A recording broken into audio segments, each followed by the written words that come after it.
حضرت ابراہیم علیہ السلام نے حاجرہ حضرت اسماعیل ذبیح اللہ کو ایک اونٹ پر سوار کیا اور آپ بھی ایک دوسرے اونٹ پر سوار ہو کر بیت المقدس سے نکل کر قراب جہاں خانہ کعبہ ہے وہاں پہنچے۔ تب حاجرہ سے کہا کہ تم یہاں ذرا ٹھہرو، میں آتا ہوں۔ حاجرہ حضرت اسماعیل علیہ السلام کو لے کر وہاں بیٹھی اور حضرت ابراہیم علیہ السلام دگل گیر ہو کر اپنی آنکھوں سے آنسو بہاتے ہوئے ملک شام کی طرف تشریف لے گئے۔ السلام علیکم محترم ناظرین، سیدنا ابراہیم خلیل اللہ علیہ الصلوۃ والتسلیم کا واقعہ لے کر آیا ہوں، آپ مکمل ضرور سنیں اور دوسروں تک ضرور شیئر کریں۔ جب نمرود واصل جہنم ہو گیا تو اس کی قوم میں جو لوگ موجود تھے سب حضرت ابراہیم علیہ السلام کے پاس آ کر کہنے لگے، آج تک یہ ملک نمرود پلید کا تھا، اب تمہارا ملک ہے۔ حضرت ابراہیم علیہ السلام نے فرمایا کہ مجھ کو ملک گیری سے کچھ کام نہیں، اور یہ ملک ہمیشہ ملک بے زوال ہے اور میں بندہ با زوال اس بے زوال کا ہوں۔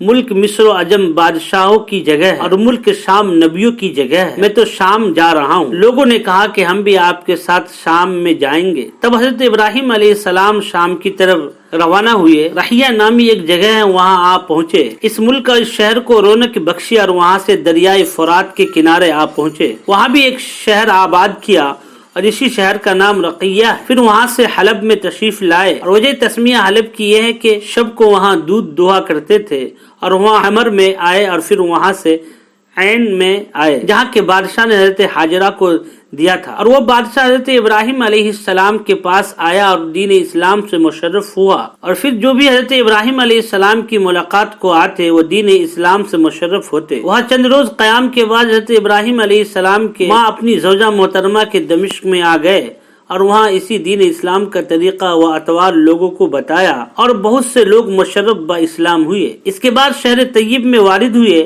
اور وہاں کے اہل شہر حضرت ابراہیم علیہ السلام کے آنے سے پہاڑوں میں بھاگ کر چلے گئے، اور جو مسلمان حضرت ابراہیم علیہ السلام کے ساتھ تھے ان لوگوں نے وقت کو غنیمت سمجھتے ہوئے ان کے چھوڑے ہوئے مال و دولت سے فائدہ اٹھایا، اور وہ تمام مال غنیمت لے کر حضرت ابراہیم علیہ السلام کے ساتھ کنعان میں آ پہنچے، اور ان لوگوں نے وہاں ایک نہر جاری دیکھی۔ حضرت ابراہیم علیہ السلام نے فرمایا کہ اس کا پانی 7 جگہوں میں جا گرتا ہے، علاد، دقامو، خیم، زعوم، اسی کے مانند دیگر جگہ، لیکن یہاں کے آدمی مرتکب فعل بد ہیں۔ بعض مرد کے ساتھ مرد اور عورت کے ساتھ عورت فعل بد کرتے ہیں اور رہزنی کر کے لوگوں سے مال چھین لیتے ہیں، اور یہ لوگ ساری عمر اسی فعل بد پر رہیں اور پھر مر گئے۔ اور یہ شہرستان قوم لوط تھا۔ پھر وہاں سے بیت المقدس تشریف لائے۔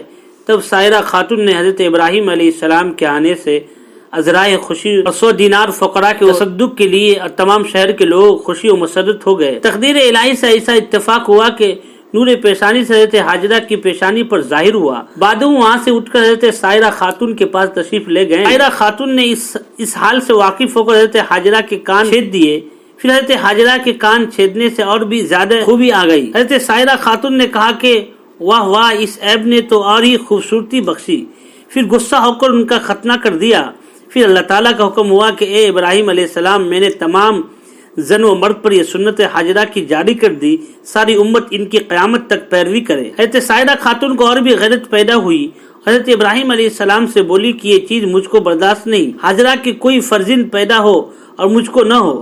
جب 9 مہینے گزر گئے تو حضرت حاجرہ کی بطن سے حضرت اسماعیل تولد ہوئے۔ بعد وہ سائرہ خاتون نے حضرت ابراہیم علیہ السلام سے کہا کہ اگر وہ حاجرہ یہاں رہیں گی تو پھر میں یہاں نہ رہوں گی اور میں یہاں سے کہیں چلی جاؤں گی، نہیں تو ان کو یہاں سے کہیں ایسی جگہ پر لے جا کر رکھو وہاں میوے اور پانی بھی نہ ہو، تاکہ اچھی طرح آرام نہ پا سکے اور میں بھی اس کو نہ دیکھ سکوں۔ حضرت ابراہیم علیہ السلام اس بات کو سن کر بہت مترد متفکر ہوئے۔ اتنے میں حضرت جبرائیل علیہ السلام نے آ کر فرمایا کہ ابراہیم، سائرہ خاتون جو کہتی ہے سو کرو۔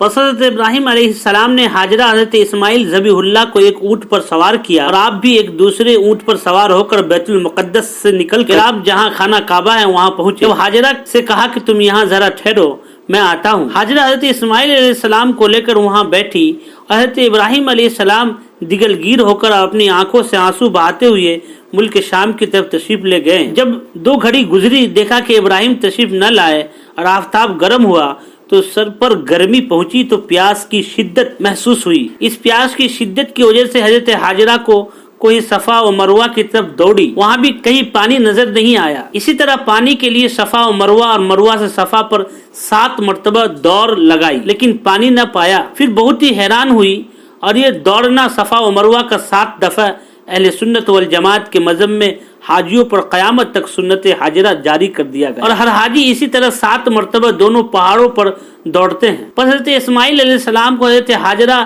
اس میدان میں جس جگہ پر چاہے زمزم سے لٹا کر پانی کے لیے صفا و مروہ کی طرف دوڑی اور پانی نہ پایا تو آپ کے چہرے کا رنگ متغیر ہوا۔ جب وہاں سے واپس آئے، حضرت اسماعیل کے پاس آ کر دیکھا کہ سیدنا اسماعیل علیہ السلام شدت پیاس سے جس زمین پر پیر رگڑتے ہیں اسی جگہ بحکم خداوند قدوس پانی کا ایک چشمہ فوارہ جاری ہوا۔ اب بفضل خدا اب تک وہ چشمہ جاری ہے اور قیامت تک جاری رہے گا انشاءاللہ۔ یہ کیفیت دیکھ کر حضرت حاجرہ بہت خوش ہوئی اور کہنے لگی الحمدللہ، یہ مبارک فرزند اللہ تعالیٰ نے مجھ کو عنایت فرمایا ہے۔ بس وہی پانی حضرت حاجرہ نے خوب سیر ہو کر پیا اور مٹی و پتھر لا کر چاروں طرف سے اس پانی کو بند کر دیا تاکہ زیادہ نہ پھیلنے پائے۔ ایک روایت میں ہے کہ حضرت حاجرہ سلام اللہ علیہ وہ پانی بند نہ کرتی تو تمام مکہ معظم کی تمام حدود میں قیامت تک جاری رہتا۔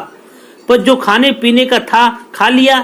اتفاقاً ایک روز سوداگروں کا قافلہ پانی کی تلاش میں اپنے تمام مویشیوں کے بوجہ پیاس کے کوہ صفا پر آیا تو اس قافلہ نے وہاں ایک عورت کو پانی کے کنارے بیٹھے دیکھا۔ اس قافلہ کا بیان ہے کہ اس جگہ سے جب ہم لوگ گزرتے تھے تو کبھی کبھی ان لوگوں نے اس جگہ پر پانی نہ دیکھا تھا۔ یہ دیکھ کر وہ لوگ بہت حیران ہوئے اور اسی تعجب میں حضرت حاجرہ کے پاس گئے اور کہنے لگے تم کون ہو اور یہاں کیوں بیٹھی ہو؟ حضرت حاجرہ سلام اللہ علیہ نے کہا اس قافلے والوں سے جو حال اپنے اوپر حضرت اسماعیل پر پانی کا جو ماجرہ گزرا تھا وہ سب کہانی اور پورا واقعہ بتاتی ہے، انہیں سناتی ہے۔ یہ سن کر وہ لوگ کہنے لگے اگر اجازت ہو تو ہم لوگ تمہارے پاس اپنی بود و باش اختیار کریں اور پانی کے عوض تم کو ہر سال پیسہ دیں، ہم کو یہ پانی حلال ہو۔ حضرت حاجرہ نے فرمایا اچھا۔ تب وہ لوگ وہاں آئے اور اپنے خیمے سے نصب کیے اور اونٹوں اور بکریوں کو چراگاہ میں چھوڑ دیا۔ بہت دنوں تک وہ لوگ وہیں رہے۔ اس عرصہ میں حضرت اسماعیل علیہ السلام بالغ ہوئے۔ حضرت حاجرہ اب ریشم بن کر اپنی گزارا اوقات کیا کرتی تھی۔ اسی طرح ایک مدت گزر گئی۔ ایک روز خلیل اللہ کو حضرت حاجرہ اور اسماعیل دیکھنے کی آرزو ہوئی اور اپنے دل میں کہنے لگے خدا جانے وہ دونوں کس حال میں ہوں گے۔ تب حضرت سائرہ خاتون نے حضرت ابراہیم خلیل اللہ نے اجازت مانگی۔ حضرت سائرہ خاتون نے فوراً اجازت دے دی۔ حضرت ابراہیم علیہ السلام سے عہد لیا کہ تم وہاں سواری پر سے نہ اترنا اور جلد دیکھ کر وہاں سے چلے آنا۔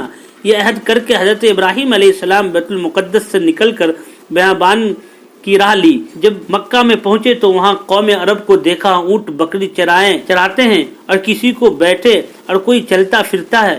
حضرت ابراہیم علیہ السلام کو کسی نے نہ پہچانا مگر حاجرہ دور سے دیکھ کر بغل سے استقبال آگے بڑھی اور ان کو نہایت عزم و احتشام سے اپنے جائے رہائش پر لائیں، لیکن ابراہیم علیہ السلام نے اپنے عہد کا خیال کر کے اونٹ پر سے زمین پر پاؤں نہ رکھا۔